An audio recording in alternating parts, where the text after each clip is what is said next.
जय हिंद dear student, welcome to online class of Shri Ram public school.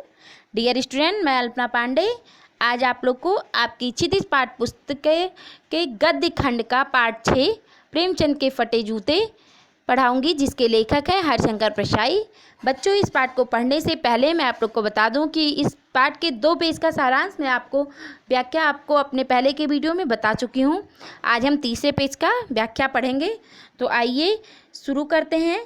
लेकिन इसको शुरू करने से पहले मैं यहाँ पे संक्षिप्त रूप से आपको 2 पेज के व्याख्या आपको बता दे रही हूँ। तो लेखक ने हरिशंकर प्रसाई जी ने कहा है प्रेमचंद के चित्र को देख के कि वे अपनी पत्नी के साथ खड़े हैं। प्रेमचंद कुर्ता धोती पहने हैं, सिर पर टोपी है, गालों की हड्डियाँ उभर आई है और उनके पैरों में कैनवास के जूते हैं जिनके फीतों की पतरियाँ निकली हुई हैं और इसलिए वो बेतरतीबी से यानी अव्यवस्थित ढंग से बंधे हुए हैं। लेखक देखता है कि प्रेमचंद के बाएं जूते में एक बड़ा सा छेद हो गया जिसमें से उनकी उंगली बाहर दिख रही है। और प्रेमचंद के फटे जूते को देखकर लेखक चिंता में पड़ जाता है कि यदि फोटो खिंचाते समय यह वेशभूषा है तो वास्तविक जीवन में वे कैसे रहते होंगे। लेकिन फिर लेखक सोचता है कि प्रेमचंद सीधे साधे सरल व्यक्ति हैं, घर व बाहर की अलग अलग पोशाक शायद ही रखे हों। और लेखक जो है प्रेमचंद को अपना साहित्यिक पूर्वज मानते हैं और वह सोचता है कि वे हमारे पूर्वज हैं, फिर भी अपने फटे जूतों की ओर से बेपरवाह हैं और उनके चेहरे पर विश्वास देखते ही बनता है। लेखक फोटो में प्रेमचंद की हंसती हुई मुद्रा में देखता है और उसे उनकी वह मुस्कान आश्चर्यचकित करने वाली व्यंग से भरी प्रतीत होती है। और लेखक सोचता है कि क्या इसका कोई कारण भी हो सकता है जो प्रेमचंद ने फटे जूते पहन के ही फ़ोटो खिंचवा लिया है। और फिर यही सोचता है कि शायद पत्नी का आग्रह रहा हो, इसलिए प्रेमचंद की हालत देखकर लेखक को स्वयं से रोने को रोक नहीं पाता, किंतु प्रेमचंद की आंखों का दर्द उसे शांत कर देता है। लेखक सोचता है कि आजकल लोग फ़ोटो खिंचवाने के लिए कपड़े, जूते या बीबी तक उधार मांग लेते हैं, तो प्रेमचंद ने किसी से जूते क्यों नहीं मांग लिए। लेकिन लेखक फिर कहता है कि जो है भले जो है प्रेमचंद जो है दिखावा नहीं करते होंगे, इसलिए जैसे थे वैसे ही फ़ोटो खिंचा लिए हैं। फिर आगे लेकर कहता है कि मेरा जूते का तल भी नीचे से घिस गया है, फिर भी प्रेमचंद के जूते से तो बेहतर ही है क्योंकि वह ऊपर से पूरी तरह से सही सलामत है। वह ऊपरी पर्दे का भेद जानता है, इसलिए वह उंगली को बाहर नहीं निकलने देता है। जबकि प्रेमचंद की तरह सीधेपन में वह फटे जूते पहनकर फ़ोटो तो बिल्कुल भी नहीं खिंचवा सकता है। तो आइए आगे हम इस पाठ को पढ़ते हैं। लेखक कह रहा है कि तुम फटा जूता बड़े ठाठ से पहने हो, मैं ऐसे नहीं पहन सकता। फ़ोटो तो ज़िंदगी भर इस तरह नहीं खिंचवाऊँ, चाहे कोई जीवनी बिना फ़ोटो के ही छाप दे। तो यहाँ लेखक कह रहा है कि जो है प्रेमचंद को कि तुम ठाठ का अर्थ है शान से, तुम फटा जूता जो है वो बहुत शान से पहने हुए हो, मैं ऐसे नहीं पहन सकता। फ़ोटो तो ज़िंदगी भर नहीं खिंचवाऊंगा, चाहे भले ही कोई मेरी जीवनी यानी मेरे जीवन के बारे में बिना फ़ोटो के ही छाप दे यानी लिख दे। तुम्हारी यह व्यंग मुस्कान मेरे हौसले पस्त कर देता है। क्या मतलब है इसका? कौन सी मुस्कान है यह? क्या होरी का गोदान हो गया? क्या पूस की रात में नील गाय हल्कू का खेत चर गई? क्या सुजान भगत का लड़का मर गया क्योंकि डॉक्टर क्लब छोड़कर नहीं आ सकते? मुझे लगता है माधो औरत के कफन के चंदे की शराब भी पी गया, वही इस मुस्कान मालूम होती है। तो यहाँ लेखक कह रहा है कि प्रेमचंद की फ़ोटो में उनकी जो व्यंग्यपूर्ण मुस्कान है वह लेखक के हौसले पस्त कर देती है। यानी लेखक को ज्ञात है प्रेमचंद जीवन भर आर्थिक तंगी से जूझते रहे हैं, उन्होंने गरीबी, शोषण जैसी विपत्तियों को जीवन भर भोगा है। अत्यधिक निर्धनता के बाद भी वे इतने संतुष्ट व प्रसन्न थे कि लेखक हैरान हो जाते हैं और इसी कारण से प्रेमचंद की व्यंग्य मुस्कान उन लेखक के हौसले पस्त कर देती है। लेखक आगे कह रहा है कि क्या मतलब है, यानी उनकी जो मुस्कान थी उस मुस्कान का क्या मतलब है, एक प्रश्न के रूप में रहा। कौन सी मुस्कान है, यानी वो जो मुस्कुरा रहे हैं वो किस चीज़ के रूप पर वो मुस्कुरा रहे हैं। वो कह रहे हैं क्या होरी का गोदान हो गया? यहाँ पे गोदान, पूस की रात, सुजान भगत और कफन, माधो जो है ये कफन जो है ये प्रेमचंद के रचनाओं के नाम है। ठीक है, तो लेखक कह रहे हैं कि क्या उनकी जो मुस्कान है वह होरी का गोदान हो गई है। यानी होरी जो है प्रेमचंद के एक उपन्यास गोदान के मुख्य पात्र का नाम था। और होरी जीवन भर एक गाय पालने की इच्छा पूरी नहीं कर पाता और उसके मरने के बाद वह एक धूर्त पंडित उसकी पत्नी से गोदान करने को कहता था, पर वह नहीं कह पाती है। लेखक ऐसे शोषक पंडितों पर व्यंग करते हुए कहता कि शायद होरी का गोदान हो गया है, इसलिए प्रेमचंद मुस्करा रहे हैं। और माधव जो है प्रेमचंद की कहानी कफन का पात्र है। ठीक है, जो अपने औरत के कफन के चंदे के पैसे का शराब पी गया। तो कहता है क्या वो उसकी मुस्कान मालूम हो रही है? उसकी रात में क्या नील गाय हल्कू का खेत चर गई थी जिसकी वजह से लेखक प्रेमचंद जी हंस रहे हैं, या सुजान भगत का लड़का मर गया क्योंकि डॉक्टर जो थे वो क्लब छोड़कर उसे देखने नहीं आ पाए थे, इसलिए प्रेमचंद हंस रहे हैं। एक प्रश्न के रूप में लेखक यहाँ पूछ रहा है। फिर आगे कह रहा है, मैं तुम्हारा जूता फिर देखता हूँ कैसे फट गया, या मेरी जनता के लेखक। ठीक है, तो यहाँ लेखक कह रहा है कि जो है मैं तुम्हारा यानी प्रेमचंद के जूते को फिर देखता है और वह सोच रहा है कि यह मतलब जो है जो जूता उनका था वो कैसे फट गया। वो कह रहा मेरी जनता के लेखक, मेरी जनता के लेखक यहाँ प्रेमचंद को कहा गया है। और जो है ऐसा क्यों लेखक ने कहा है, तो प्रेमचंद जो थे वो जीवन भर शोषित, पीड़ित, वंचित जनता के दुख दर्द को अपने साहित्यिक कर्म का विषय बनाए हुए हैं।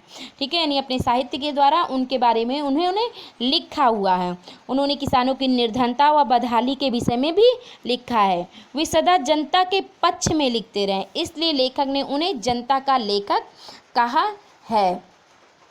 क्या बहुत चक्कर काटते रहे हैं, यानी वो प्रेमचंद को कह रहा है कि आप बहुत चक्कर लगाते रहे जो आपका जूता फट गया। क्या बनिए के तगादे से बचने के लिए मील 2 मील का चक्कर लगाकर घर लौटते रहे हो। तो यहाँ लेखक कह रहा है क्या आप बनिए के तगादे से, यानी तगादे का अर्थ होता है तगाजा, यानी अगर आप बनिए की दुकान से सामान लेके आइए और पैसा मत दीजिए तो कुछ दिन बाद आपसे पैसे मांगने के लिए आपके घर पे आने लगेगा, इसी को तगाजा बोलते हैं। तो लेखक उसी को कह रहा है कि आप बनिए के तगाजे से बचने के लिए आप मील 2 मील यानी काफ़ी दूर तक चक्कर लगाकर घर लौटते रहे हो जो आपका जूता फट गया है। चक्कर लगाने से जूता फटता नहीं है, घिस जाता है। फिर आगे एक लेखक कह रहा है अगर आप चक्कर लगाते हैं यानी आते जाते हैं तो इससे आपका जूता फटता नहीं होगा, आपका जूता नीचे से घिस जाता है। यानी जूता अगर हम पहन के चलते हैं तो नीचे से घिसता है, फटता ऊपर से नहीं है। कुंभन दास का जूता भी फतेहपुर सीकरी आने जाने से घिस गया था, उसे बड़ा पछतावा हुआ और उसने कहा था आवत जात पन्हैया घिस गई, बिसर गयो हरि नाम। तो यहाँ लेखक कह रहे हैं जो है कि उसे याद आ गया अचानक कि कुंभन दास भी एक कवि थे, ठीक है, कल के, कि उनका जूता भी घिस गया था। कैसे? फतेहपुर सीकरी आने जाने में, यानी वो फतेहपुर सीकरी बहुत ज़्यादा आते जाते थे इसलिए उनका जूता भी घिस गया था और इससे उन्हें बहुत ज़्यादा पछतावा हुआ था और उन्होंने कहा था आवत जात पन्हैया। पन्हैया का अर्थ है देसी जूतियाँ जो पहले लोग पहनते थे।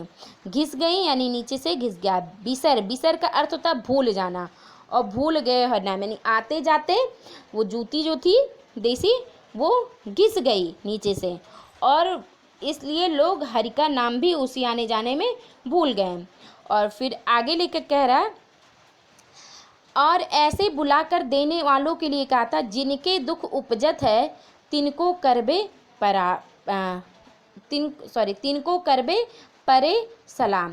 यानी फिर आगे लेकर कह रहा है जो जिसको देखने से दुख होता है, दुख उपजत है यानी होता है, हमारे अंदर दुख उत्पन्न होता है, उनको हमें सलाम करना चाहिए। चलने से जूता घिसता नहीं है, फटता नहीं है, तुम्हारा जूता कैसे फट गया। फिर लेखक कह रहा है अगर हम चलते हैं तो जूता हमारा नीचे से घिसता है, फट नहीं जाता है, आपका जूता कैसे घिस गया वो एक प्रश्न के रूप में पूछ रहा है। मुझे लगता है तुम किसी सख्त चीज़ को ठोकर मारते रहे हो, कोई चीज़ जो परत दस परत सदियों से जम गई है उसे शायद तुमने ठोकर मार मार कर अपना जूता फाड़ लिया। कोई टीला जो रास्ते पर खड़ा हो गया था उस पर तुमने अपना जूता आजमाया। तो यहाँ फिर लेकर कह रहा है मुझे लगता है तुम किसी सख्त चीज़ को ठोकर मारते रहोगे, यानी कोई जो बहुत सख्त यानी कठोर होगा उस चीज़ को अपने पैर से ठोकर मारते होगे, और जो परत दर परत सदियों से जम गया है, ठीक है, और उसी को ठोकर मार मार के तुमने अपना जूता फाड़ लिया है। कोई टीला जो रास्ते पर खड़ा हो गया था उस पर तुमने अपना जूता आजमाया था।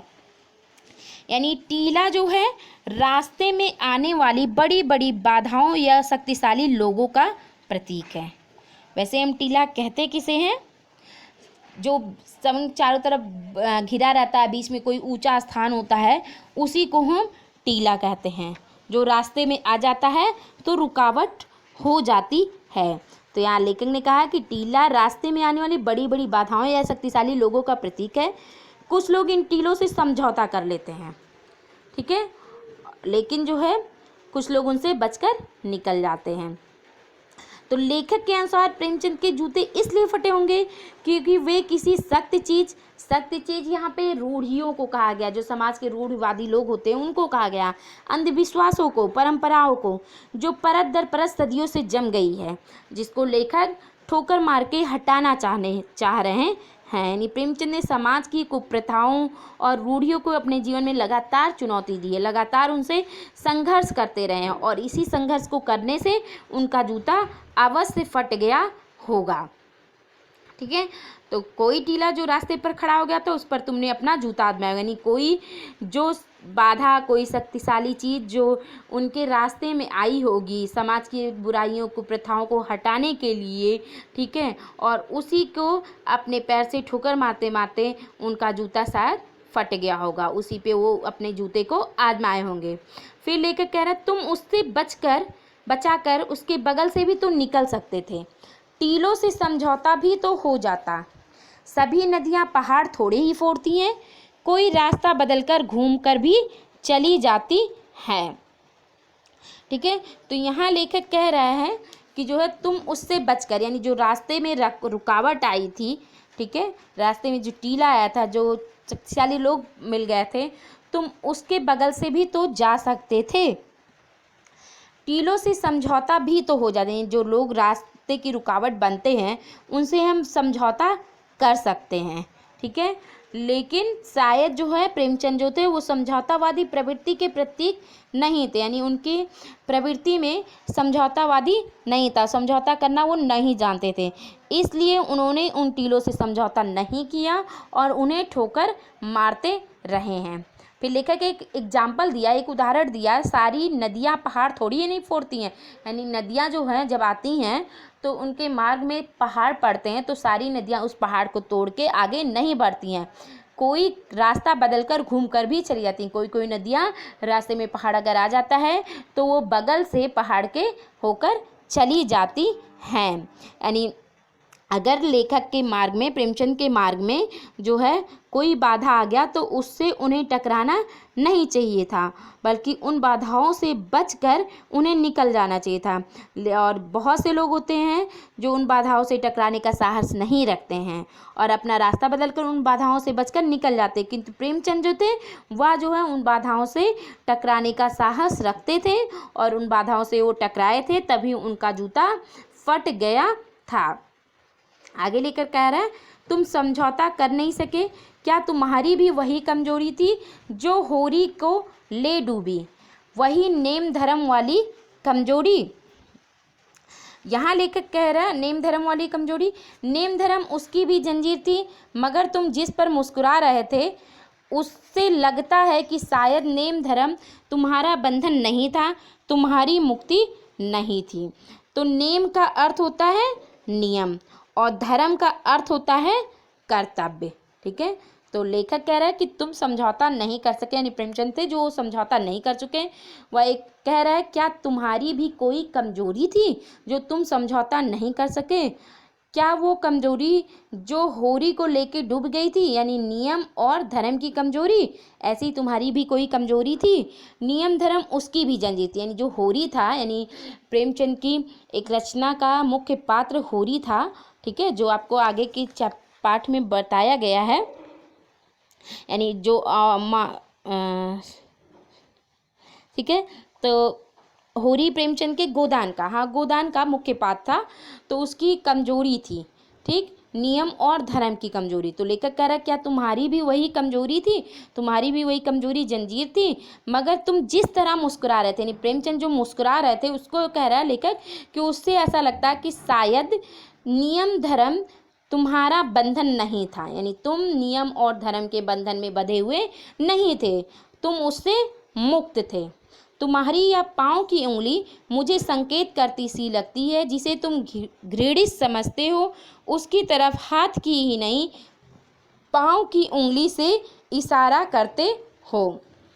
फिर लेखक आगे कह रहा है तुम्हारी यह जो पाँव की उंगली है मुझे ऐसा लगता है कि यह जो है मुझे संकेत करती है कि जिसे तुम घृणित समझते हो, यानी जिसे तुम घृणा के योग्य समझते हो उसे तुम जो है अपने हाथ की उंगली से नहीं बल्कि पैर की उंगली से इशारा करते हो, उसकी तरफ संकेत। तो यहाँ लेके कह रहा है कि तुम्हारे जो पाँव की उंगली है मुझे ऐसा लगता है कि वह जो है प्रेमचंद के ने जिसे घृणा के योग समझा है उसे ऐसा लग रहा है कि उसकी ओर पैर की उंगली से इशारा करने के लिए नहीं बल्कि पैर की उंगली से इशारा करने के लिए उसने अपने जूते का आगे का हिस्सा खोल रखा है, यानी घृणित वस्तु के वह अपने पैरों की ठोकर का सहारा लिए हैं, भले ही उसमें उसने अपना जूता फाड़ डाला है। वास्तव में प्रेमचंद जो थे वो कभी संघर्ष से चूके नहीं थे। आगे लेखक कह रहे हैं तुम उसकी तरफ इशारा कर रहे हो जिसे ठोकर मारते मारते तुमने जूता फाड़ लिया, यानी लेखक कह रहा है कि क्या तुम उस व्यक्ति उस लोगों की तरफ इशारा कर रहे हो, उस समाज की तरफ इशारा कर रहे हो जिससे तुम संघर्ष करते रहे हो, जिससे संघर्ष करते करते तुमने अपना जूता फाड़ लिया है। मैं समझता हूँ, तुम्हारी उंगली का इशारा भी समझता हूँ और यह व्यंग मुस्कान भी समझता हूँ। तुम मुझ पर हम सभी पर हंस रहे हो, उन पर जो उंगली छिपाए और तलुए घिसाए चल रहे हैं, उन पर जो टीले को बरकरार कर बाजू से निकल रहे हैं। लेखक यहाँ कह रहा है मैं समझ रहा हूँ, तुम्हारी उंगली का इशारा भी समझ रहा हूँ और तुम्हारी जो ये व्यंग मुस्कान है उसको भी मैं समझ रहा हूँ कि तुम मुझ पर और हम सभी लोगों पर हंस रहे हो, यानी लेखक के अनुसार प्रेमचंद हम जैसे सामान्य लोगों पर हंस रहे हैं जो अपनी उंगली को छिपाए हुए हैं, तलुए घिसाए चल रहे हैं और टीलों से बचकर निकल कर चले जाते हैं। तो यहाँ उंगली छिपाने से आशय है अपनी दुर्दशा को छिपाना और तलुआ घिसने से आशय है अंदर ही अंदर चीड़ होना और अपनी शक्तियों को नष्ट करना। यानी लेखक जो तुम मुझ पर यहाँ हम सभी पर हंस रहे हो, यानी लेखक के कहने का मतलब है तुम हम जैसे सामान्य लोगों पर हंस रहे हो जो अपनी उंगली को छिपाकर यानी अपनी दुर्दशा को छिपाए हुए हैं और अपने अंदर ही अंदर अपनी शक्तियों को नष्ट कर रहे हैं, अपनी शक्तियों को छीड़ कर रहे हैं, उन लोगों पर हंस रहे हो जो टीले को बरकरार कर यानी बाजू से निकल यानी जो रास्ते में हमारी रुकावट आ रही है उससे जो बगल से होके चला जा रहा है। तुम कह रहे हो मैंने तो ठोकर मार मार कर जूता फाड़ लिया, उंगली बाहर निकल आई है पर पाँव बच रहा और मैं चलता रहा, मगर तुम अपनी उंगली को ढकने का चिंता में तलुए का नाश कर रहे हो, तुम चलोगे कैसे?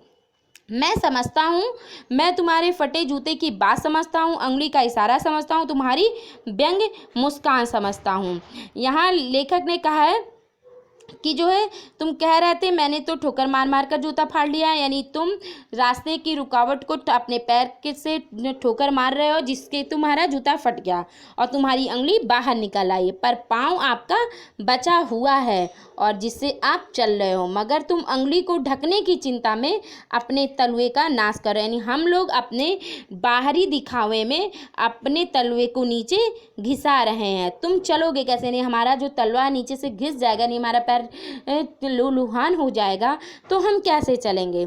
फिर लेकर कह रहा मैं समझ रहा हूँ, मैं तुम्हारे फटे जूते की बात भी समझ रहा हूँ और आपकी उंगली का इशारा भी कर रहा हूँ कि जो आपने इस समाज से दुर्दशा को समाज के लोगों को अपनी उंगली का इशारा बनाया, जो समाज के लोगों के जो है रूढ़िवादी अंधविश्वासों को हटाने का प्रयास कर रहे हैं, उस इशारे को भी समझ रहा हूँ और तुम्हारी व्यंग मुस्कान को भी समझ रहा हूँ। ठीक है, तो बच्चों आज हम यहीं तक पढ़ेंगे। Thank you and have a nice day.